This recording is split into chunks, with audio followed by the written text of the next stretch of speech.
रे मामा, क्या आपने कभी सोचा है कि जेल की कालकोठरी में बैठा लॉरेंस बिश्नोई 7 समंदर पार बैठे अपने साथियों को अपना हर हुक्म कैसे पहुंचाता। अंडरवर्ल्ड के इस खूनी खेल में अब सिर्फ शार्प शूटर का नाम नहीं, बल्कि उन फैंटम लेडीडॉन के चेहरे भी सामने आ गए ले, जिससे अक्खा सिंडिकेट थर थर कांपता है। कोई ब्यूटी पार्लर की आड़ में मौत का सामान बेच रहे ली, तो कोई जेल के भीतर से अक्खा लॉजिस्टिक संभाल रहे ली। आज की इस एक्सक्लूसिव रिपोर्ट में अपन बेनकाब करेंगे बिश्नोई साम्राज्य की उन 5 महिलाओं को जो पुलिस की फाइलों में सबसे बड़ा सिर दर्द बन चुकी थी। खूबसूरती के पीछे छिपे ये इरादे बेहद जानलेवा है, तो मामा लॉलीपॉप की तरफ भी खेलने का नहीं, बल्कि खूबसूरत ये छोकरियाँ अपने पे आ गई तो तुम लोग का अक्खा सिस्टम फाड़ डालेगी। हम जो मजा मार रहे मामा।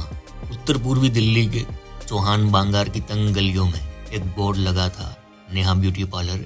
यहाँ दिन भर महिलाएं सजने संवरने आती, लेकिन सूरज ढलते ही इस पार्लर का चेहरा बदल जाता। खुशनुमा अंसारी, जिसे गैंग में मैडम जहर के नाम से जाना जाता, लॉरेंस बिश्नोई और हासिम बाबा गैंग के वास्ते हथियार और ड्रग्स की सबसे बड़ी सप्लायर बन चुकी थी। वह पिछले 7 साल से बिश्नोई गैंग के कुख्यात गनमैन बॉबी कबूतर के साथ लिव इन में थी। पुलिस जांच में खुलासा हुआ कि खुशनुमा केवल एक सहयोगी नहीं, बल्कि गैंग की टॉप कमांडर थी। उसे सिद्धू मूसेवाला हत्याकांड से पहले शूटरों को सुरक्षित ठिकाने मुहैया कराने और रैंकिंग करने में अहम भूमिका निभाई थी।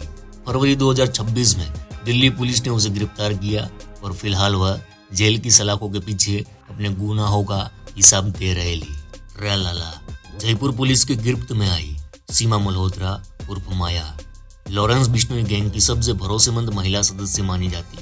माया का काम सीधे तौर पर विदेश में बैठे रोहित गोदारा और गोल्डी बराड़ से निर्देश लेना था। उसका मुख्य कामकाज जेल में बंद गैंगस्टर जैसे संपत नेहरा के लिए सुविधाओं का प्रबंधन करना था। माया जेल जाकर अपराधियों से मिलती, उनके लिए कपड़े और कैंटीन के पैसे पहुंचाती और उनकी जमानत के लिए वकीलों से तालमेल बिठाती। सबसे खतरनाक बात यह थी कि वह बड़े कारोबारियों और हस्तियों के गुप्त नंबर जुटाकर रोहित गोदारा को भेजती, ताकि उन्हें रंगदारी के लिए टारगेट किया जा सके। वह हथियारों की खेप एक जगह से दूसरी जगह पहुंचाने की मास्टरमाइंड थी। फिलहाल वह पुलिस की रिमांड और न्यायिक हिरासत में है। जोया खान खूंखार गैंगस्टर हासिम बाबा की पत्नी है। जब हासिम बाबा जेल गया तो जोया ने उसके पूरे सिंडिकेट की कमान संभाल ली। जोया का मुख्य काम व्यापारी और सट्टेबाजों से आने वाली रंगदारी का हिसाब किताब रखना था। क्योंकि हासिम बाबा और लॉरेंस बिश्नोई का गठबंधन है, इसलिए जोया बिश्नोई गैंग के लिए फंड मैनेजर और संदेश के आदान प्रदान की मुख्य कड़ी बन गई। वह अपनी विलासितापूर्ण यानी महंगी लाइफस्टाइल और महंगे शौक के लिए जानी जाती, जो पूरी तरह से अपराध की कमाई पर आधारित थे। उसे रंगदारी और अवैध वसूली के आरोप में गिरफ्तार किया गया।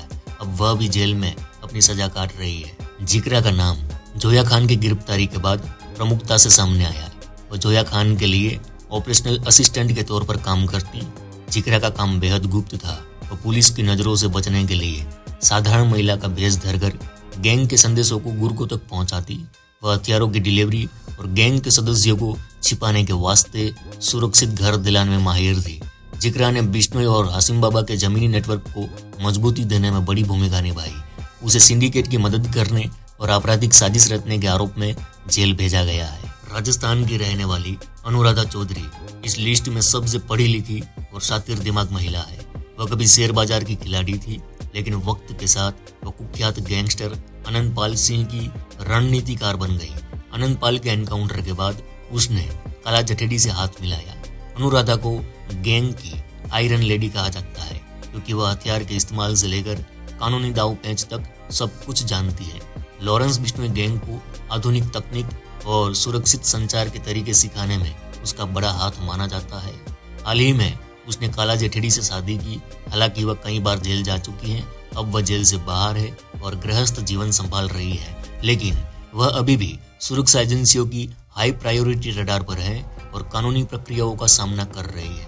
ये 5 कहानियां साबित करती हैं कि लॉरेंस बिश्नोई ने न केवल शार्प शूटर का, बल्कि एक बेहद मजबूत महिला विंग का भी नेटवर्क तैयार किया है। जब सिद्धू मूसेवाला और फिर दिल्ली राजस्थान में ताबड़तोड़ वारदात ने सनसनी मचा दी, तब जांच एजेंसियों को समझ आ गया कि शूटरों के पीछे एक अदृश्य ढाल काम कर रही है। पुलिस को ताज्जुब तब हुआ जब कड़ियों को जोड़ते हुए वह सुई ब्यूटी पार्लर और सफेद पोश महिलाओं की ओर मुड़ी।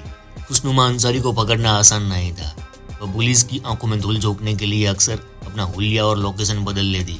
दिल्ली पुलिस की स्पेशल सेल ने उसके पार्लर पर 24 घंटे निगरानी रखी और जब वह एक हथियार सप्लाई की खेप के लिए निकली तब उसे रंगे हाथ पकड़ा गया। उसकी गिरफ्तारी के बाद पुलिस को बिश्नोई और आसिम बाबा गैंग के उन स्लीपर सेल्स का पता चला जो आम नागरिक के बीच छिपे थे। सीमा मल्होत्रा और मैडम माया पर पुलिस की नज़र तब पड़ी जब जेल में बंद अपराधियों के फोन कॉल इंटरसेप्ट किए गए। वह जेल की कैंटीन में पैसे जमा करने और वकीलों से मिलने के बहाने कोडवर्ड में मैसेज पहुंचा दी। जयपुर पुलिस ने ट्रैप बिछाया और उसे तब दबोचा गया जब वह रोहित को धरा के अगले टारगेट की जानकारी एक शूटर तक पहुंचाने वाली थी। उसकी गिरफ्तारी से बिश्नोई गैंग का राजस्थान में लॉजिस्टिक बैकबोन टूट गया। पुलिस ने इन महिलाओं को पकड़ने के लिए डिजिटल फुटप्रिंट का सहारा लिया। जोया खान और जिगरा सोशल मीडिया और सिग्नल ऐप टेलीग्राम का इस्तेमाल कर दी। पुलिस ने उनके वर्चुअल नंबर को ट्रैक किया और पाया कि यह महिलाएं वो माध्यम थी जिसने जेल के अंदर और विदेश में बैठे गैंगस्टरों के बीच संपर्क बना रखा था। कानून के हाथ लंबे होते हैं और अपराध का रास्ता हमेशा कालकोठरी की ओर जाता है। पुलिस की इन संयुक्त कार्रवाई ने यह साबित कर दिया कि चाहे ब्यूटी पार्लर की आड़ में छिपे या फिर फैंटम बनकर वार करे, सुरक्षा एजेंसियां हर ढाल को भेदना जानती हैं। आज खुशनुमा, सीमा, जोया और जिक्रा जैसी महिलाएं जेल की ऊंची दीवारों के भीतर अपने किए की सजा काट रही है। बिश्नोई साम्राज्य की ये महिला कमांडर अब पुलिस की फाइलों में एक कैदी बनकर रह गई। तो मामा ये थी कहानी कैसी लगी कमेंट में जरूर बताना। और यहाँ दी गई जानकारी में कोई गलती हुई हो तो माफी चाहते हैं। तो आज के लिए बस इतना ही। चलो इस गुज्जू भाई का राम राम, मिलते हैं फिर।